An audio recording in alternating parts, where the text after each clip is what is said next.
मृत्यु से बचने के लिए बड़े बड़े उपाय किए जाते हैं। जब हार हो जाती है उपायों की, तब ये बात ध्यान आती है कि है कोई ऐसा जो मुझे बचा सकता है। नहीं, जीव का ऐसा स्वभाव बन गया है कि वो पहले भगवान की शरण होता ही नहीं है। वो जब तक हार नहीं जाता तब तक भगवान की शरण नहीं होता है। ये पक्की बात है, ये स्वभाव है उसका। आखिरी दम तक वो तिनके का भी सहारा लेने की कोशिश करेगा। जब तिनके का भी सहारा नहीं रह जाता, तब वो हारे को हरिनाम, तब वो सहारा लेता है। अगर पहले ही ले ले तो हारना ना पड़े, उसे विपत्तियों का सामना ना करना पड़े।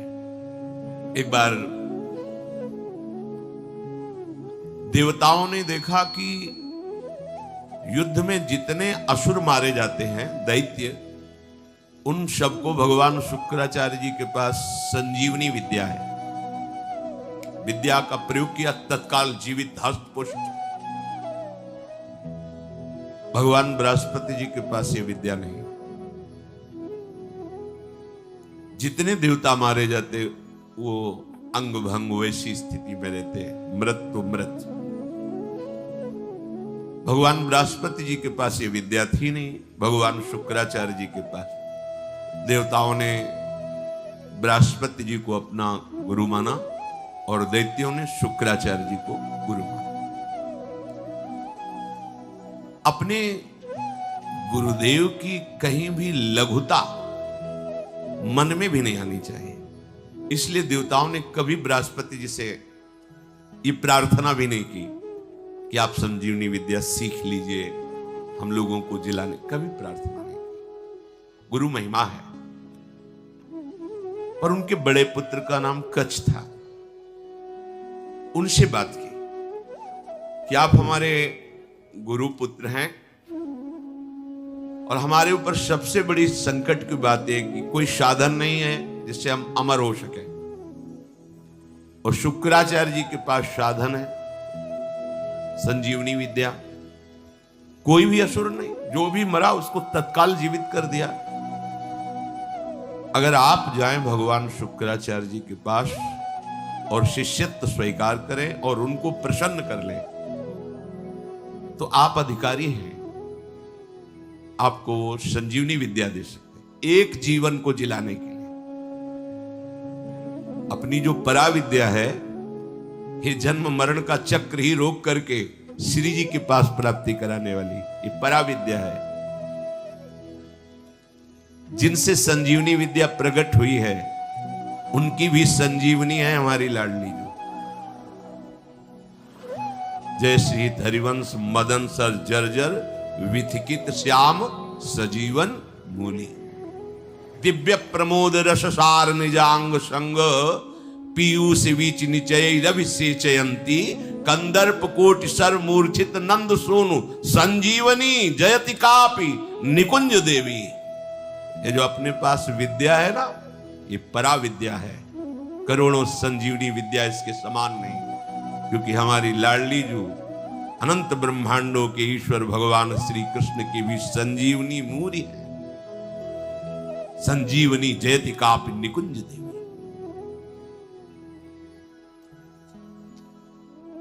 देवराज इंद्र ने जब हाथ जोड़ करके प्रार्थना की, बृहस्पति भगवान के बड़े पुत्र कच्छ अभी 9 किशोर अवस्था को प्राप्त हुए थे। उन्होंने कहा कि आप सब हमारे सम्माननीय हैं और आप हमको हमारे पिता बृहस्पति के समान आदर दे रहे हैं। अब हमारा कर्तव्य बनता है आपकी रक्षा करना। हम जा रहे हैं, पर बड़ा संकटपूर्ण कार्य है, क्योंकि कोई भी दैत्य बर्दाश्त नहीं करेगा। हो सकता है मेरी मृत्यु भी हो जाए, पर आपके हित के लिए मैं मृत्यु का भी वरण कर लूंगा। जो संत स्वभाव के होते हैं, उनका प्रभाव यही होता है कि वो अपनी हानि करके दूसरे का परम लाभ करना निश्चित करते हैं, और जो अशंत स्वभाव के होते हैं वो दूसरे की हानि करके अपना लाभ सोचते हैं। कच्छ ने सब देवताओं को आश्वासन दिया, अगर जीवित रहा तो संजीवनी विद्या लेके ही आऊंगा, और ना जीवित रहा तो फिर बात अलग है। इसमें परहित की भावना बहुत जोर की। परहित की भावना जहां होती वहां भगवान रक्षा करते हैं। सुख वांछा जहां होती वहां आसुरी भाव होता है, राक्षसी भाव होता है, फिर वहां दुर्गति होती है। श्री महान महिमा में भगवान के पिता होने का सौभाग्य जिन्हें प्राप्त हुआ, दशरथ जी महाराज, उनको वो परम लाभ जो गीधराज जटायु को मिला, पंख कटे हुए रावण के अस्त्र से तड़प रहे, प्राण कंठ में है, बस चितवत राम चरण की रेखा, आगे पड़ा जटायु देखा, चितवत राम चरण की रेखा। भगवान ने गोद में लेकर पिता की तरह उनका तर्पण आदि किया। वो जानता था मैं रावण से जीत नहीं सकता, पर जानकी का विलाप सुन करके पूरे बल से आक्रमण किया दशानन की, और इस गति को प्राप्त तो भगवान के सामने ही गीध देह का त्याग करके हरि रूप होकर भगवान के नित्य साकेत धाम को गया। परहित सबसे बड़ा धर्म है, परहित सरिष धर्म नहीं भाई। और यहां सुख वांछा से ही हमारी सारी चेष्टाएं होती हैं, इसीलिए आनंद की तो बात जाने दो, शोक भय संताप ये छोड़ ही नहीं रहा है। कच्छ जी दैत्यों की सभा में विराजमान भगवान शुक्राचार्य जी के पास गए, उन्हें प्रणाम किया और कहा, मैं आपसे एकांत में प्रार्थना करना चाहता हूं। भगवान शुक्राचार्य जी ने एक तेजस्वी बालक एकांत समय दिया, प्रणाम करके कहा, मैं अंगिरा ऋषि का पौत्र, भगवान बृहस्पति का पुत्र, मेरा नाम कच्छ है और मैं आपका शिष्य होना चाहता हूं। ब्रह्मन, मैं आपको गुरु रूप में वरण करता हूं। मैं 1000 वर्ष तक ब्रह्मचर्य रह करके आपकी सेवा करना चाहता हूं, और आप इसके लिए मुझे मना मत करना, इसकी अनुमति दे देना। शुक्राचार्य जी ने कहा, कच्छ सुस्वागतम तेस्तु प्रतिगृह्णामि ते वचः अर्चयिष्येह मर्च्यम त्वामर्चितोस्तु बृहस्पति। मुझे बहुत प्रसन्नता हुई कच्छ, तुम्हारे संकल्प का हम स्वागत करते हैं।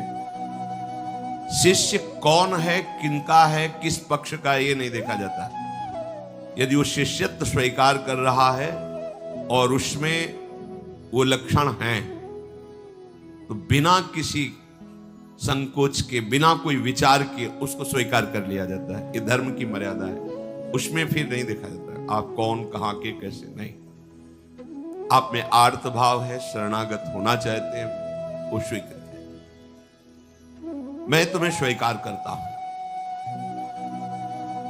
तुम्हारा ये जो संकल्प है आदर का पात्र है। तुम्हारा सम्मान करना भगवान बृहस्पति का सम्मान करना है। तब कच्छ ने कहा कि आपने बड़ी हम पर कृपा कर दी। महाकांतिमान कच्छ बड़े ही सुंदर थे। उनके सामने जल लेकर संकल्प किया, 1000 वर्ष तक मैं अखंड ब्रह्मचर्य रहूंगा। शुक्राचार्य जी ने कहा, मेरे ही भवन में तुम्हें अब रहना होगा, और तुम प्रकाशित मत होइए कि मैं बृहस्पति पुत्र हूं, क्योंकि दैत्यों में देवताओं के प्रति द्वेष भाव है, वो अमंगल कर देंगे। और मेरी ये पुत्री देवयानी तुम्हारी ही अवस्था की है, नवकिशोर अवस्था ही, यौवन के पदार्पण की भूमिका को कहते हैं। तारुण्य प्रथमो प्रवेश समय, इसे किशोर अवस्था कहते हैं। तरुण अवस्था की प्रवेश की, अभी जवान नहीं कह सकते, वो प्रवेश स्थिति, ये बड़ी देव स्थिति होती है। तुम हमारी पुत्री का प्रिय करो, उसकी आज्ञा में रहो, अपना ही घर है, ऐसे निर्भय हो के रहो, पर बाहर सावधानी से ही निकलना, क्योंकि दैत्य जन ये जान न पावे कि तुम हमारे पास रहे हो। अभी कोई संजीवनी विद्या की बात भी नहीं की। देवयानी से कहा अब ये यही रहेंगे। 1000 वर्ष तक का इन्होंने नियम पूर्वक ब्रह्मचर्य का संकल्प लिया है। देवयानी जी ने स्वीकार किया उनको। वो सदैव देवयानी के सामने हाथ जोड़कर प्रणाम करना, उनकी आज्ञा में रहना, जैसे गुरु वैसे गुरु पुत्री, ऐसा भाव। 500 वर्ष व्यतीत हो गए ब्रह्मचर्य से रहते हुए और गुरु भवन में सेवा करते हुए। कोई नहीं जान पाया। एक दिन किसी गुप्तचर ने दैत्यराज को बताया कि भगवान शुक्राचार्य के घर में कोई नव किशोर बालक बहुत ही देदीप्यमान कांतिवान काफी समय से रह रहा है। अब 500 वर्ष से कुछ हुआ नहीं था, इसलिए छूट भी हो गई थी। तो जो भविष्यान्नी के लिए गायें थी उनको चराने के लिए जंगल में चले जाते। गुप्तचरों ने दैत्यों को बताया कि इस समय वो नौयुवक वन में गाय चराने गया हुआ है और एकांत प्रदेश है, और हमने पता लगाया वो युवक कोई और नहीं बृहस्पति जी का पुत्र कच्छ है। गुप्तचर भी बड़ी विद्या से युक्त होते हैं पूरा, और मुझे लग रहा है कि ये सब एक देवताओं का प्लान है जो संजीवनी विद्या सीखने के लिए भेजा है। अब आपका क्या आदेश है? तो आदेश क्या, उसे मार के फेंक दो, पर ऐसी सावधानी से मार करके उसे अलग अलग करो जिससे शुक्राचार्य जी जिला ना पावे। एकांत प्रदेश में वो गौएं चरा रहे थे। दैत्यों ने जाकर अस्त्र शस्त्र से उन्हें छोटे छोटे टुकड़े काट डाले कच्छ के, और कुत्तों को खवा दिया। देखो, एक संजीवनी विद्या के लिए कष्ट सहना, और ये तो अंतिम है। अब संसार चक्र में ही नहीं आना। इसके लिए अगर एक बार कोई हमारे ऊपर प्रहार करे या शरीर छूट जाए तो मेरा घाटा थोड़ी है। शरीर तो वैसे ही छूटना है। अगर मुझे शरीर छोड़ने पर श्री जी मिल जाती है तो सस्ता बड़ा सौदा है, बहुत सस्ता सौदा। प्राण दिए यह प्रेम न पाइए, और मुझे मिल रहा है तो दौड़ के पहले नंबर में खड़े होना चाहिए। ये तो एक संजीवनी विद्या है, प्राप्त तो है। दैत्यों के पास इतने सामर्थ्यशाली महात्मा भी हैं, क्या उनका स्वभाव बदला? क्या वो आनंद से तृप्त हुए क्या?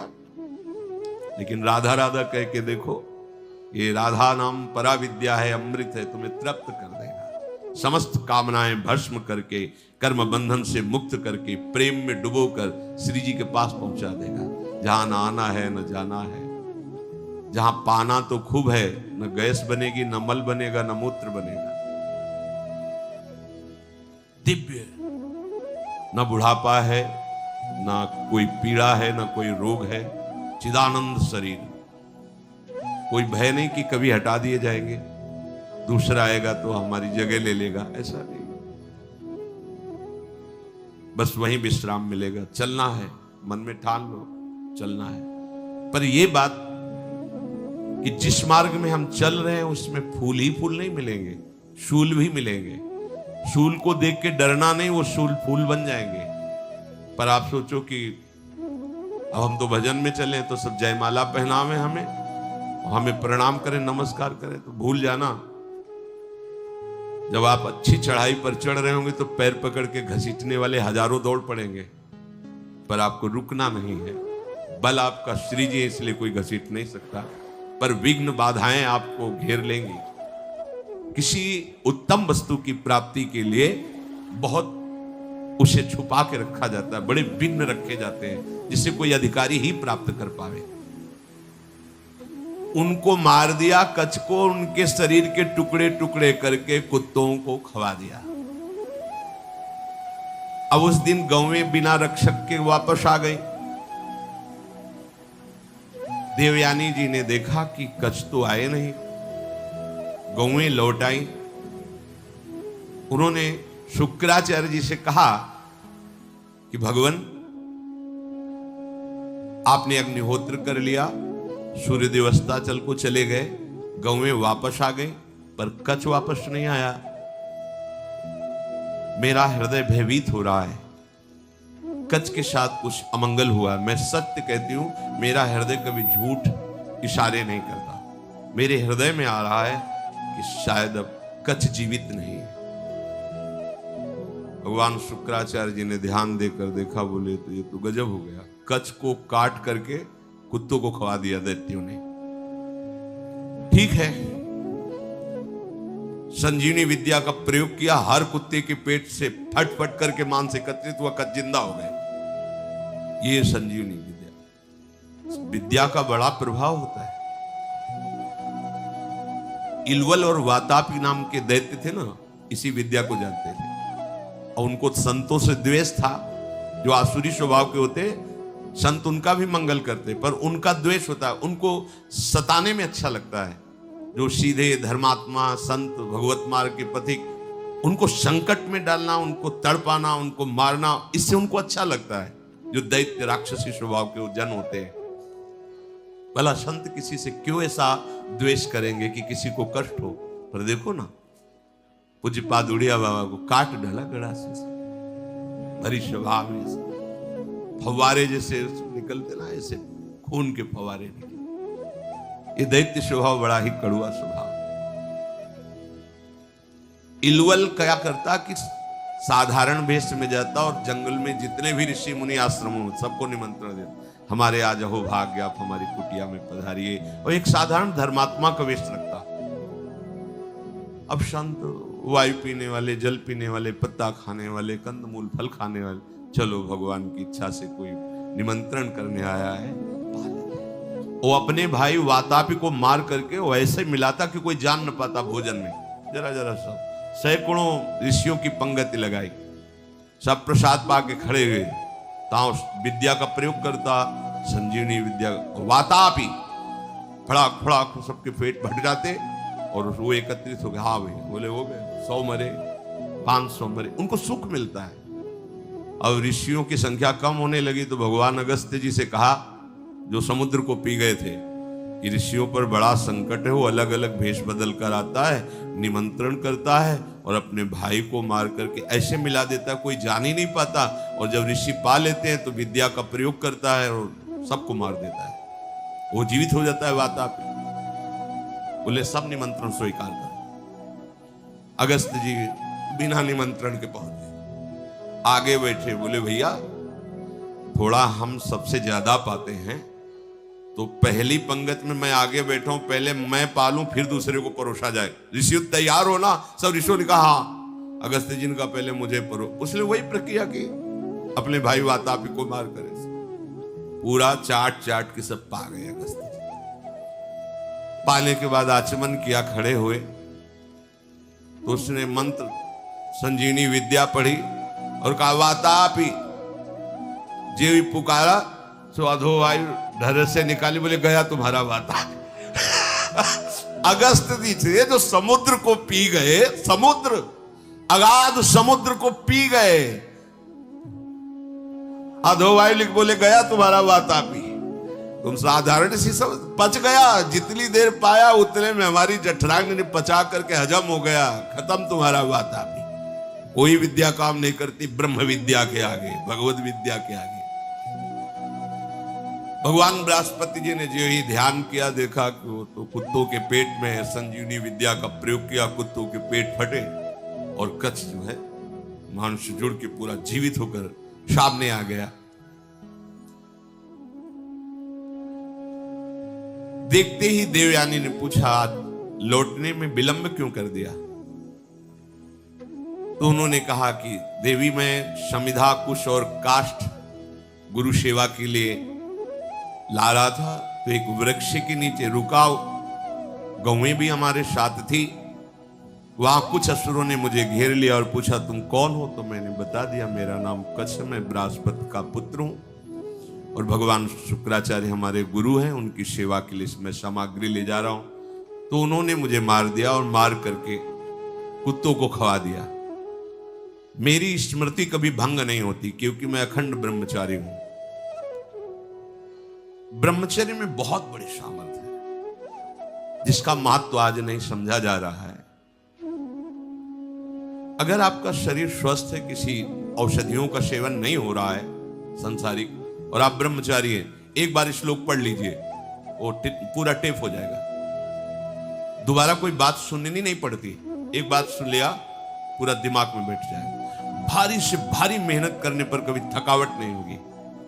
2-4 दिन नींद ना आवे तो आपको परेशानी नहीं होगी, क्योंकि बहुत शीतलता, बहुत धैर्य, गंभीरता, ये सब ब्रह्मचर्य प्रकट कर देता है, तभी उपासना परिपक्व होती है। अब ब्रह्मचर्य नहीं तो स्मरण ही नहीं है, ना प्रभु का स्मरण है, ना अपने लक्ष्य का स्मरण है। जिधर जो प्रवाह हुआ उसी में बहते डोल रहे हैं। शरीर इतने क्षीण हो रहे हैं वासना के कारण कि कुछ भी प्रकृति की मार झेलने लायक ही नहीं रह गए। देखो ब्रह्मचर्य का प्रभाव। कच्छ कह रहे मुझे पूरा स्मरण है, मेरी स्मृति कभी भंग नहीं होती। जब हमारे गुरुदेव ने संजीवनी विद्या का प्रयोग किया तो फिर मैं जीवित होकर तुम्हारे सामने उपस्थित हूं। कच्छ ने जब अपने मारे जाने की बात कही तो देवयानी बड़ी सावधान हो गई कि कच्छ को अब गाय चराने नहीं भेजना। दैत्यों को तो पता था कि हमने मारकर खवा दिया आपको।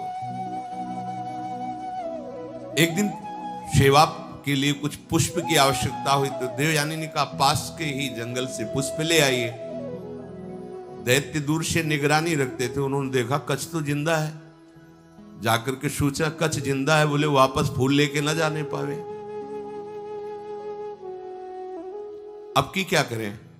बोले मारो, मार के जलाओ, जला के राख जो है समुद्र में बहा दो।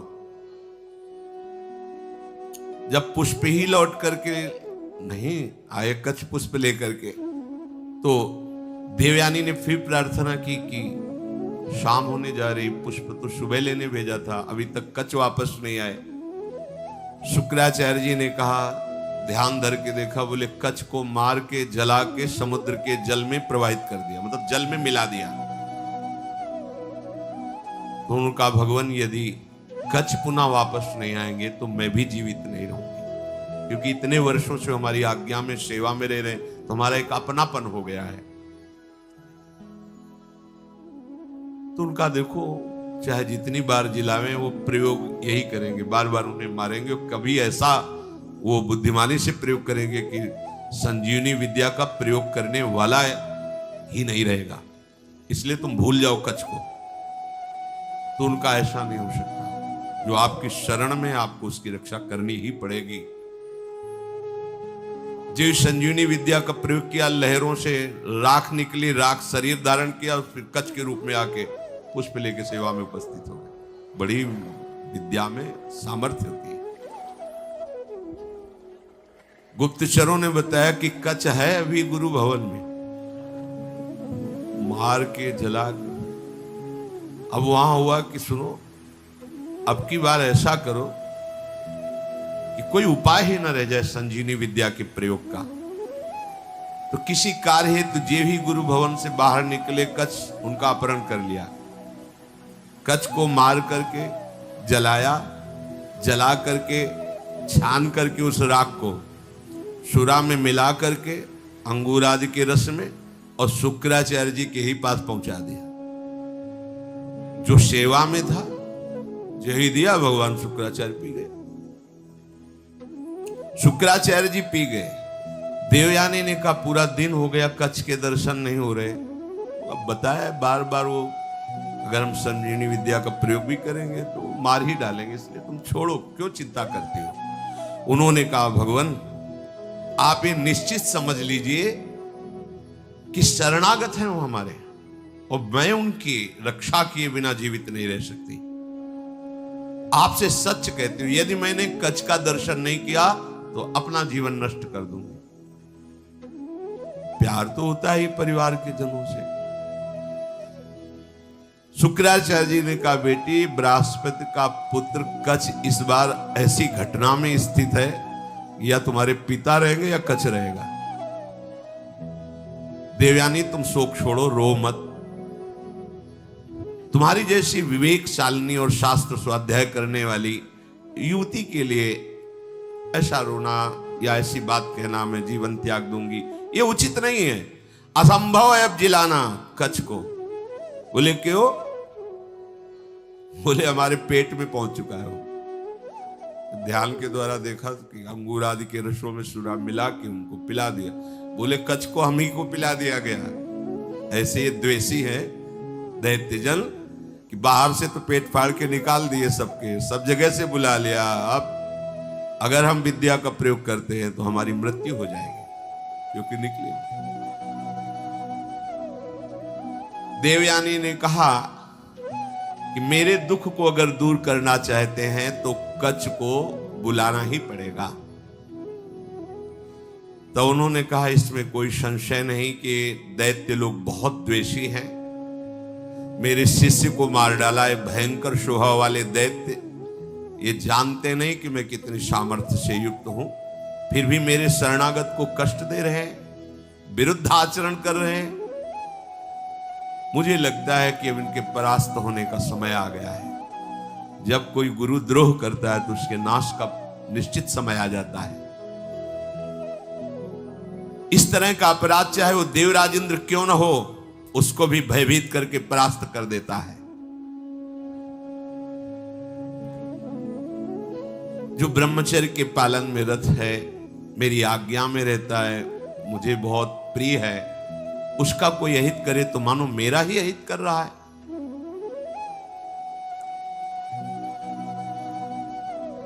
गुरु ने मन में विचार किया कि अब कैसे उसको जिलाए। तो कच्छ तुम मेरी बात सुन रहे हो? संजीवनी विद्या का ध्यान करते हुए कहा। तो अंदर से कच्छ बोले, हाँ गुरुदेव सुन रहा हूं, बहुत भयभीत भी हूं, क्योंकि मैं आपकी आंतों के बीच में फंस गया हूं। विद्या के प्रभाव से अंदर से आवाज। गुरुदेव आप प्रसन्न हो, मैं आपको प्रणाम करता हूं। जैसे पुत्र का पिता पर और पिता का पुत्र पर स्नेह होता है, उसी प्रकार हमारा आपके प्रति और आपका हमारे प्रति स्नेह है। शुक्राचार्य जी ने कहा, उस समय मैं नहीं जान पाया जिस समय तुम हमारे मुख द्वार से उदर में गए।